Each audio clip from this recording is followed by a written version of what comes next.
നമസ്കാരം. ആലപ്പുഴ ജില്ലയിലെ തോട്ടപ്പള്ളിയിലെ കാഴ്ചകളാണ്. ആലപ്പുഴയിൽ നിന്ന് 20 കിലോമീറ്റർ മാറിയാണ് തോട്ടപ്പള്ളി സ്ഥിതി ചെയ്യുന്നത്. വീഡിയോ ഇഷ്ടപ്പെടുന്ന ആൾക്കാരുണ്ടെങ്കിൽ തീർച്ചയായിട്ടും ഒന്ന് ഷെയർ ചെയ്യാൻ മറക്കല്ലേ.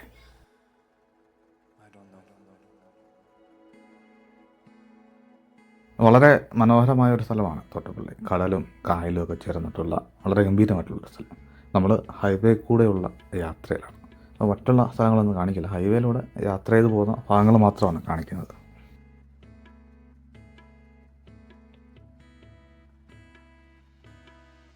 നമ്മളിപ്പോൾ പോകുന്ന വഴിയിൽ സ്പിൽവേ ഉണ്ട്, ചീപ്പ് തോട്ടപ്പള്ളി സ്പിൽവേ. 1955 പണി പൂർത്തിയാക്കിയ സ്പിൽവേയിൽ കൂടിയാണ് ദേശീയപാത 66 കടന്നു പോകുന്നത്. 420 മീറ്ററാണ് ഇതിൻ്റെ ദൂരം.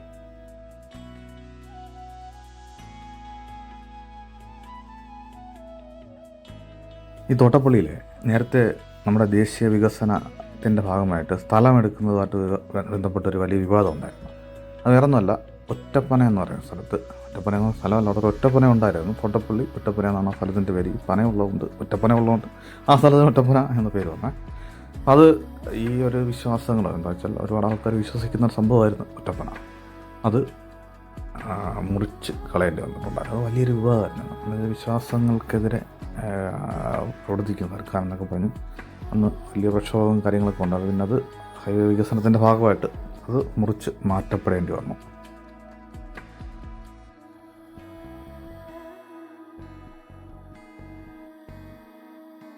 ദേശീയപാതയുടെ പണി തകൃതിയായിട്ട് നടക്കുന്നുണ്ട്. 2 വർഷത്തിനുള്ളിൽ ഇതെല്ലാം പൂർത്തിയാകുന്നുണ്ടോ?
നമ്മളിപ്പോൾ തോട്ടപ്പള്ളി സ്പിൽവേയിൽ കയറേ. പടിഞ്ഞാറൻ കാലവർഷത്തെ തുടർന്ന് കുട്ടനാട്ടിലുണ്ടാകുന്ന വെള്ളപ്പൊക്കത്തിൽ നിന്ന് നെൽകൃഷിയെ രക്ഷിക്കാനായാണ് ഇത് സ്ഥാപിച്ചത്. ഈ സമയത്ത് സ്പിൽവേയിലെ ഷട്ടറുകൾ ഉയർത്തി വെള്ളത്തെ അറബിക്കടലിലേക്ക് ഒഴുക്കിക്കളയുന്നു. മണിമലയാർ, അച്ഛൻ കോവിലാർ, പമ്പാ നദി എന്നിവയിലൂടെ അപ്പർ കുട്ടനാട്, ലോവർ കുട്ടനാട് പ്രദേശങ്ങളിൽ നിന്ന് അധികമായി വെള്ളം ഒഴുകുന്നതിനായാണ് തോട്ടപ്പള്ളിയിൽ സ്പിൽവേ നിർമ്മിച്ചിരിക്കുന്നത്. സെക്കൻഡിൽ 19,500 ക്യൂബിക് മീറ്റർ വെള്ളമൊഴുകുന്ന തരത്തിലാണ് ഇത് രൂപകൽപ്പന ചെയ്തിരിക്കുന്നത്. എന്നാൽ നിർമ്മാണത്തിന് ശേഷം സെക്കൻഡിൽ 600 ക്യൂബിക് മീറ്റർ വെള്ളം ഒഴുക്കാൻ കഴിയുമെന്ന് കണ്ടെത്തി. ഈ ഒഴുക്ക് കുറയാനുള്ള കാരണങ്ങൾ മഴക്കാലത്ത് ശക്തമായ കടൽക്കാറ്റ്, കുട്ടനാടിൻ്റെ ജലനിരപ്പിനെ അപേക്ഷിച്ച് സമുദ്രനിരപ്പ് ഉയരുക, സ്പിൽവേയുടെ പടിഞ്ഞാറൻ ഭാഗത്ത് മണൽബാറുകൾ രൂപീകരിക്കുക, മുൻനിര കനാലിൻ്റെ വീതി എന്നിവ വളരെ ഇടുങ്ങിയതാണ്. ഇത്രയും വെള്ളം സ്പിൽവേയിലേക്ക് കൊണ്ടുപോകാൻ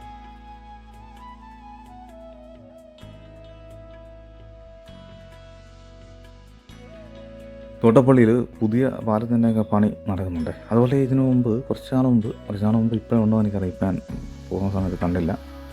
അയ്യാറി ആണോ KMML ആണോ ഏതോ ഒരു കമ്പനി ഇവിടെ 2 കമ്പനിയും ചേർന്നിട്ടുണ്ടെന്ന് ഖനനം ചെയ്തിട്ടുണ്ടായിരുന്നേ.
Do you think we'll ever go back down?